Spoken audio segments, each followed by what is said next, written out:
Assalamualaikum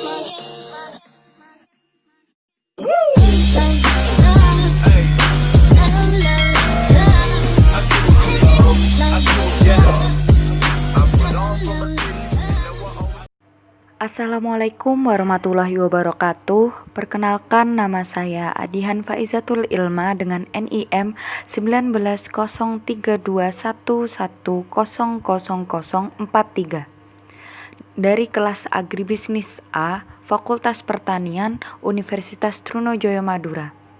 Kali ini saya akan sedikit menjelaskan tentang pemetaan dari mata kuliah ekonomi makro untuk pasar output dan juga pasar input.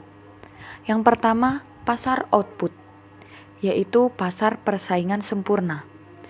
Pasar persaingan sempurna memiliki karakteristik seperti berikut.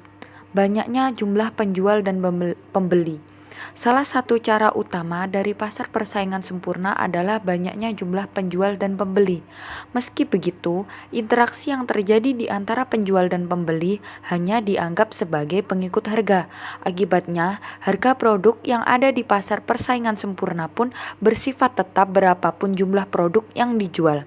Mekanisme kegiatan ekonomi pasar menentukan harga produk melalui interaksi antara permintaan dan penawaran di masyarakat. Yang kedua, produk yang diperjualbelikan bersifat homogen.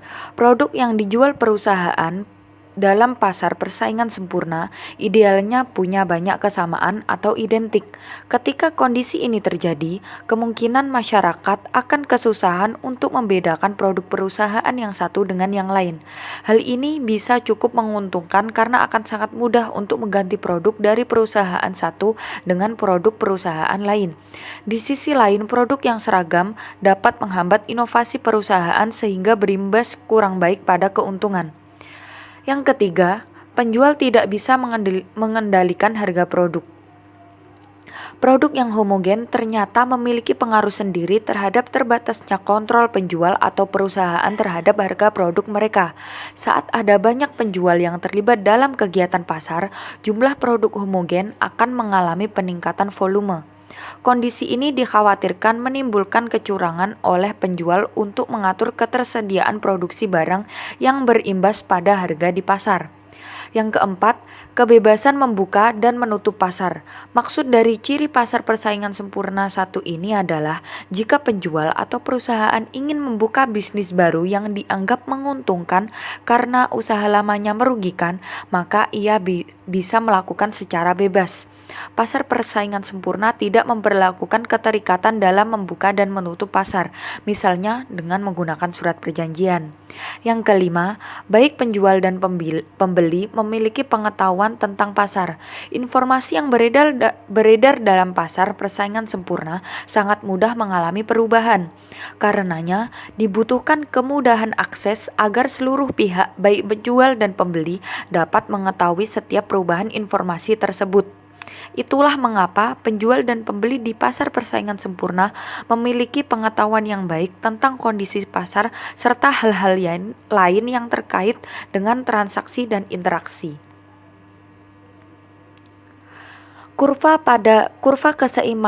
keseimbangan pada pasar persaingan sempurna yaitu permintaan dan penawaran barang dalam suatu persaingan sempurna dapat dilihat dengan ilustrasi kurva di samping. Harga pasar yang tercapai 3.000, jumlah barang yang diperjualbelikan 200.000 unit. Kurva dapat dilihat sebagai di samping. Permintaan yang dihadapi oleh suatu perusahaan dalam industri tersebut adalah D, yang berbentuk satu garis sejajar dengan sumbu datar dengan tingkat harga yang dicapai sebesar 3.000. Kurva D bersifat elastis sempurna karena dua alasan, yaitu hasil produksi perusahaan tersebut serupa atau identik, sehingga jika perusahaan menaikkan harga tidak satu pun produksinya terjual, karena konsumen akan membeli dari perusahaan lain, dan alasan kedua, karena produksi perusahaan sebagian kecil saja dari pasar. Yang kedua adalah pasar monopoli. Karakteristik dari pasar monopoli adalah terdapat satu orang penjual dengan banyak pembeli di pasar. Karena sifatnya ini, pembeli tidak dapat beralih ke penjual lain meskipun merasa dirugikan dengan harga yang ditetapkan. Tidak terdapat barang pengganti yang dapat disediakan oleh pihak lain selain penjual yang ada di pasar tersebut. Terdapat hambatan dalam memasuki pasar bagi perusahaan baru. Hambatan yang ada dapat berupa undang-undang, teknologi mutakhir yang dimiliki, modal yang sangat besar, dan juga yang lainnya. Penjual pada pasar monopoli dapat menentukan harga sesuai keinginannya karena tidak tersedianya barang substitusi dekat dari barang yang dijual. Kurva permintaan di pasar sama dengan kurva permintaan yang dihadapi perusahaan monopolis.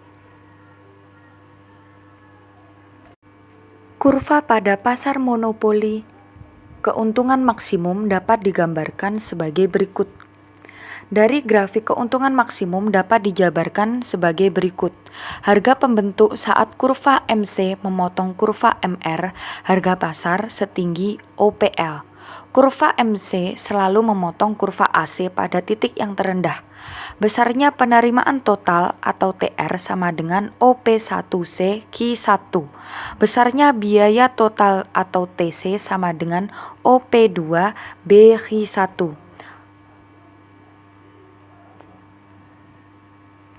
Yang ketiga adalah pasar monopolistik. Karakteristik dari pasar monopolistik ini yaitu terdapat banyak produsen atau penjual. Meskipun demikian, pasar ini tidak memiliki produsen atau penjual sebanyak pasar persaingan sempurna dan tidak ada satupun produsen yang mempunyai skala produksi yang lebih besar dari produsen lainnya.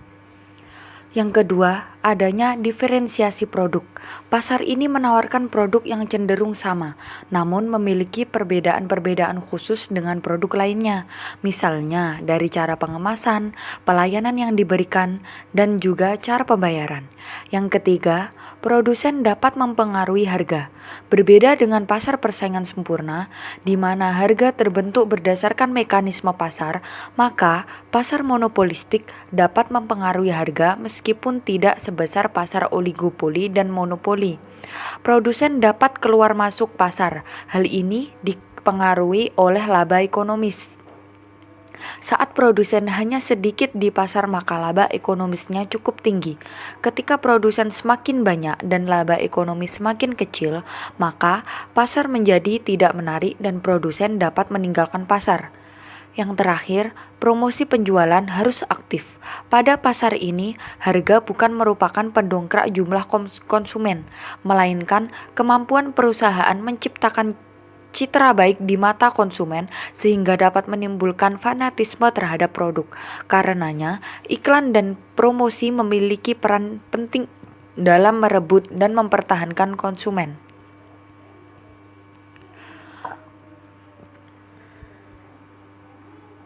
Kurva laba maksimum dalam pasar persaingan monopolistik adalah gambar di samping merupakan kondisi laba maksimum perusahaan monopolistik dicerminkan apabila perusahaan berproduksi secara terus-menerus sampai pada tingkat MR sama dengan MC.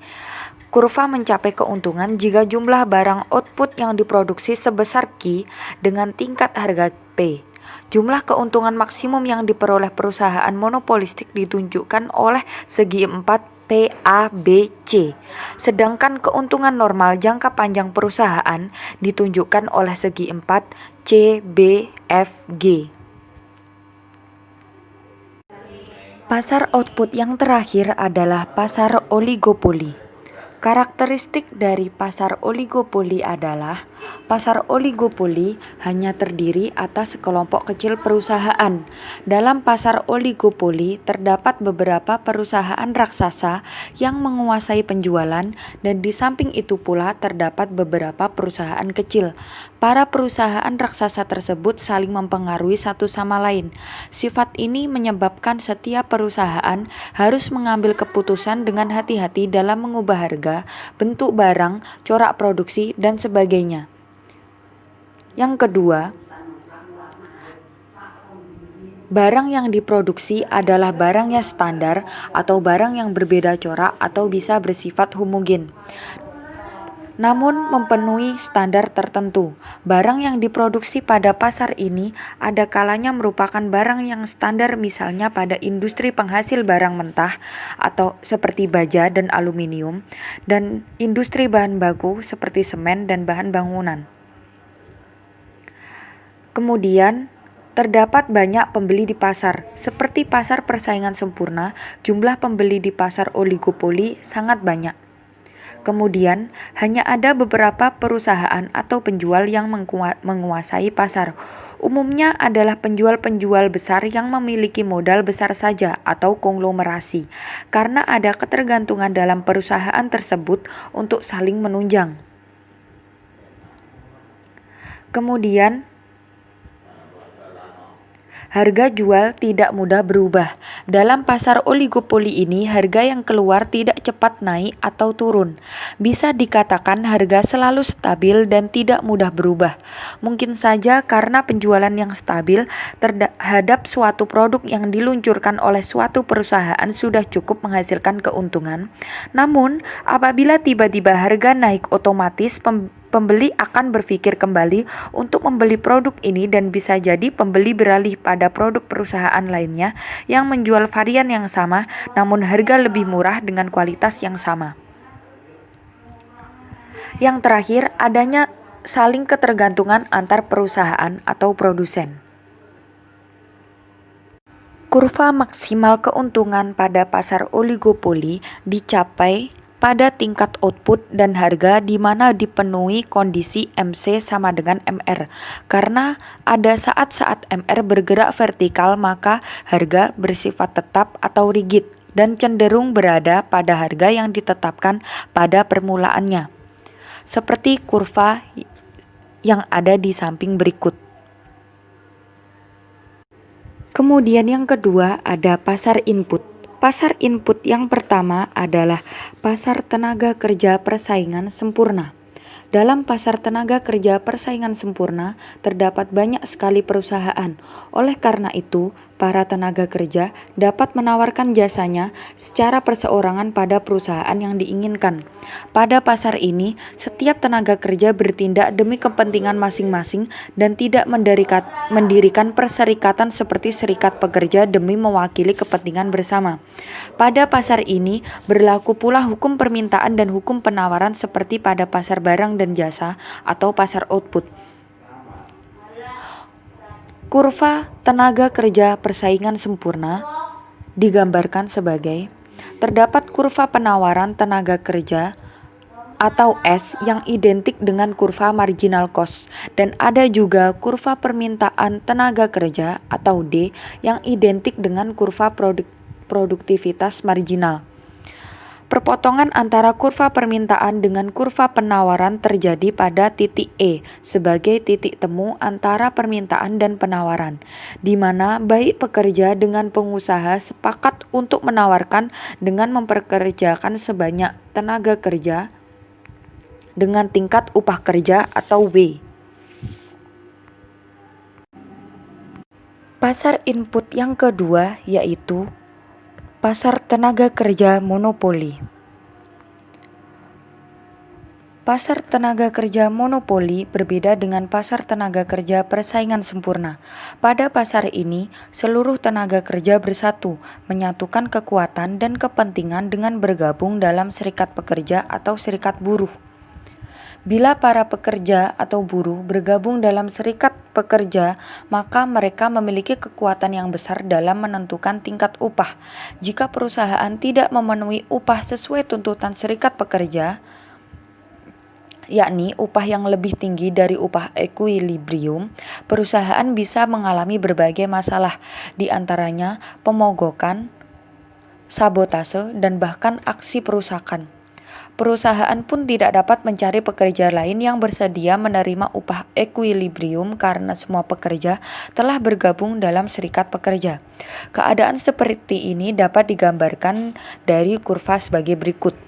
Kurva D merupakan kurva permintaan tenaga kerja. Kurva S merupakan kurva penawaran tenaga kerja. Dan titik E merupakan titik keseimbangan. Pada keadaan keseimbangan, tingkat upah terjadi sebesar A dan jumlah tenaga kerja yang diminta sama dengan yang ditawarkan, yakni sebesar B. Pada tingkat upah sebesar A, para pekerja masih merasa belum cukup. Mereka menuntut upah yang lebih tinggi, yakni sebesar A1. Perusahaan bersedia membayar sebesar A1 dengan catatan perusahaan hanya mampu memperkerjakan tenaga kerja sebanyak B1. Karena ada upah sebesar A1, jumlah penawaran tenaga kerja sebesar B2, maka terjadilah pengangguran sebanyak B1 sampai B2. Bila upah yang dituntut semakin tinggi pula jumlah tenaga kerja yang menganggur. Oleh karena itu, sebaiknya serikat pekerja jangan menuntut upah yang jauh melebihi upah ekuilibrium. Sekian, terima kasih dari pemaparan peta konsep tentang pasar output dan juga pasar input dari mata kuliah ekonomi mikro kali ini. Semoga bermanfaat bagi kalian semua dan jangan lupa like, view sampai selesai dan juga komen dan juga subscribe channel saya. Terima kasih. Wassalamualaikum warahmatullahi wabarakatuh.